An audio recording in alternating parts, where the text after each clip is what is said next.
So yun mga kamaskara, kali tayo sa labas no, at kukuha tayo ng malunggay panghalo sa ayun o, malunggay yan, panghalo sa ginataan nating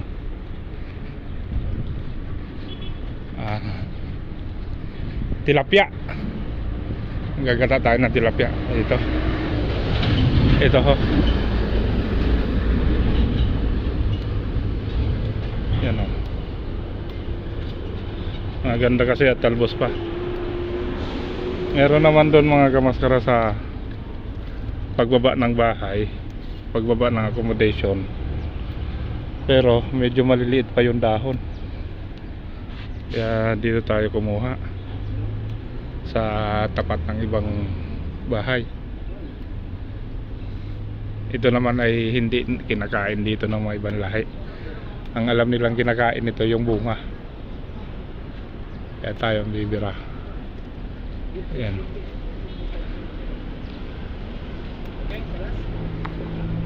Ayan mga kamaskara, ihalo ko dun sa ginataan kong ano. Ayan o, ang ganda ng dahon dito kasi ginataan kong ano ba yun, tilapia. So okay na to mga kamaskara, pwede na to.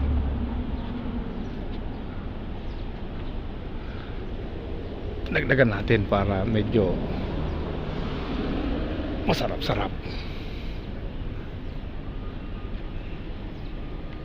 Ito pa,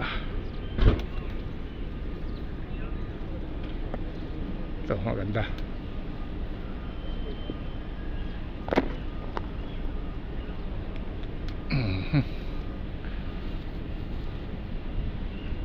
So pwede na siguro to no. Pwede ito mga kamaskara. Dito po kung saan saan lang tumutubo ang malunggay. Maraming malunggay dito sa area namin. Ayan o, malunggay pa yun. Yan mga kamaskara, ang gaganda ng dahon. Yan o, puro malunggay yan o. Yan o.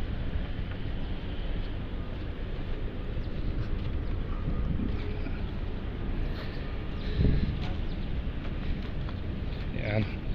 Ito na mga kamaskara, nakuha natin. Pwede na to.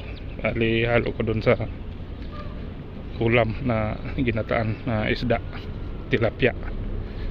Bali ito naman ay kung saan saan lang nakakuha dito mga kamaskara, malunggay dito.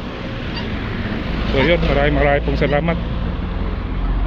Hindi ko na bibidyoan yung pagluto at yung kusina namin, common yun lahat ng ibang lahi kusina rin nila yun. So maingay minsan pag nagkakasabay, kaya diretso ko na to. Yun, maraming pong salamat ulit mga kamaskara sa masugid natin mga taga-suporta at lagi nakasubaybay sa ating mga video kahit medyo katsara. So yun, maraming pong salamat. Ito na po mga kamaskara yung niluto kong ginataan tilapia. So ayan yung tilapia, natabunan na ng malunggay. Yan yung kinuha natin na kaninang malunggay no, doon sa labas, kapit bahay. Ito naman mga kamaskara yung pasta na niluto ko. Ito ay para sa manok natin mga kamaskara. Yan, pinapalamig ko lang siya. Yan yung pang-apat na balot na to, na pagka ubos na yung tatlo, so ito naman pang-apat na balot. So mga itong niluto ko na to na isang balot, pang 8 kainan lang nila to. Ito yung hinaluan ko lagi ng gulay na pinupulot natin doon sa bilihan ng mga gulay. So ito mga kamaskara, sarap na nito, ginataang tilapia na may malunggay. So tirahin ko na to mga kamaskara at ako'y nagugutom na rin. Maraming pong salamat ulit sa ating mga masugid na taga-suporta. Yan, ito para sa manok ko, hindi yan sa tao.